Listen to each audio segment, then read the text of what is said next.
కొరింథీయులకు రాసిన మొదటి పత్రిక 1వ అధ్యాయము 21వ వచనం నుండి 30వ వచనం వరకు దేవుని జ్ఞానానుసారముగా లోకము తన జ్ఞానము చేత దేవునిని ఎరగకుండినందున సువార్త ప్రకటనయను వెర్రితనము చేత నమ్ము వారిని రక్షించుట దేవుని దయాపూర్వక సంకల్పమాయను.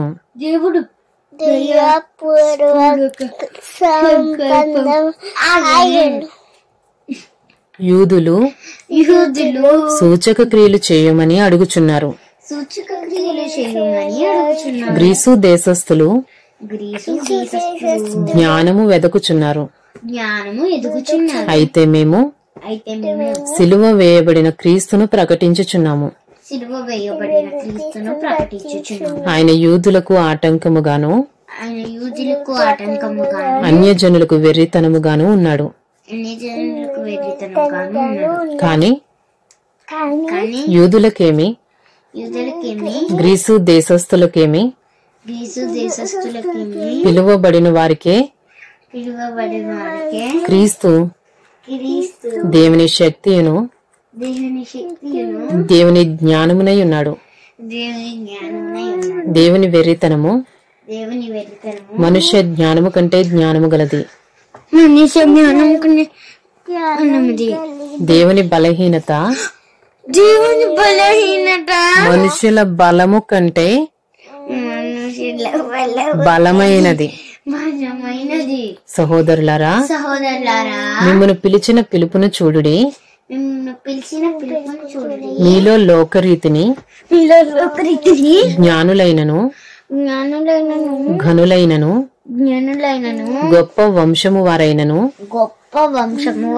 అనేకులు పిలువబడలేదు గాని ఏ శరీరియు దేవుని ఎదుట అతిశయింపుకున్నట్లు జ్ఞానులను సిగ్గుపరచుటకు లోకములో నుండు వెర్రి వారిని దేవుడు ఏర్పరచుకుని ఉన్నాడు. బలవంతులైన వారిని సిగ్గుపరచుటకు లోకములో బలహీనులైన వారిని దేవుడు ఏర్పరచుకుని ఉన్నాడు. ఎన్నికైన వారిని వ్యర్థము చేయుటకు లోకములో నీచులైన వారిని తృణీకరింపబడిన వారిని ఎన్నిక లేని వారిని దేవుడు ఏర్పరచుకుని ఉన్నాడు. అయితే ఆయన మూలముగా మీరు క్రీస్తు యేసునందున్నారు. 1 Corinthians chapter 1 21 to 30. For since in the wisdom of God the world did not know God through wisdom,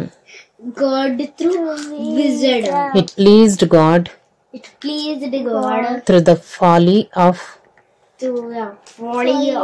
what we preach to save those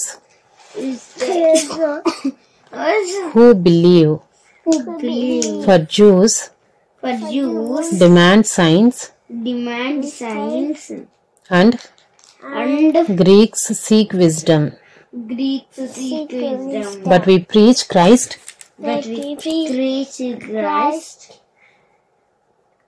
crucified, a stumbling block to Jews and folly to Gentiles.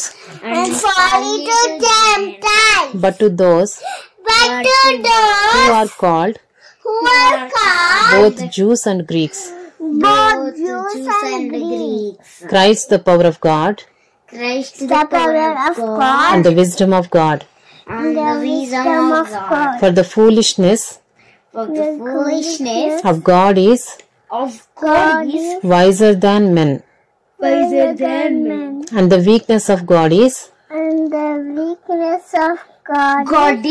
stronger than men.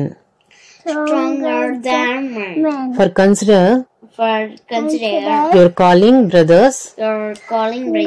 Not many of you were wise according to worldly standards. Not many were powerful. Not many were of noble birth. But God chose what is foolish in the world to shame the wise. God chose what is weak in the world to shame the strong.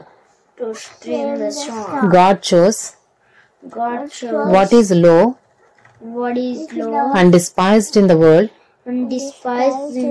even things that are not, to bring to nothing